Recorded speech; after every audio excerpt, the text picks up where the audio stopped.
윤석열 대통령에 대한 탄핵 심판은 이제 내일 한 차례의 변론만을 남겨두고 있습니다. 헌재가 내일 추가로 기일을 잡을 수도 있겠지만 한덕수 국무총리에 대한 증인 신청도 기각하고 아직 추가 기일에 대한 언급도 하지 않으면서 헌재가 조기에 이 변론을 끝내는 게 아니냐는 전망이 나옵니다. 이런 속도라면 이르면 다음 달 초쯤 선고가 나올 수도 있습니다. 이어서 이혁재 기자가 보도합니다. 국회 기능을 침해했다는 지적을 받는 비상계엄 포고령 1호 작성 경위와 배경은 탄핵 심판 시작부터 핵심 쟁점으로 떠올랐습니다. 법규에도 위배되고 내용이 구체적이질 않아서 집행 가능성도 없는 거지만 뭐 그냥 놔둡시다라고 말씀을 드리고 그냥. 계엄 선포 이후 위법한 행위는 없었는지도 중요 쟁점 중 하나입니다. 헌법재판소가 이진우 전 수도방위 사령관, 곽종근 전 특전사령관 등 계엄군 지휘부를 불러 국회의원을 끌어내라는 지시가 있었는지 캐물은 이유입니다.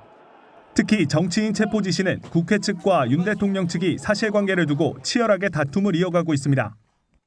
나중에 나름대로 좀 약간 기억을 회복해서 적어보니까 한 14명, 16명 정도가 됐나? 그렇게 기억하고 있습니다. 예. 계엄 선포 직전 국무회의 상황과 부정선거 의혹 등에 관해서도 지난 7차 변론에서 핵심 쟁점으로 다뤄졌습니다. 이제 8차 변론 기일만 남았는데 헌재가 추가 증인 신청을 받아들이지 않으면서 곧 변론이 종결되지 않겠냐는 분석이 나옵니다. 헌재는 노무현 전 대통령 탄핵 심판 때는 7차례, 박근혜 전 대통령 때는 17차례 변론 기일을 잡았었습니다. 변론 종결을 기준으로 노 전 대통령 때는 14일, 박 전 대통령 때는 11일 이후 최종 선고가 내려졌습니다.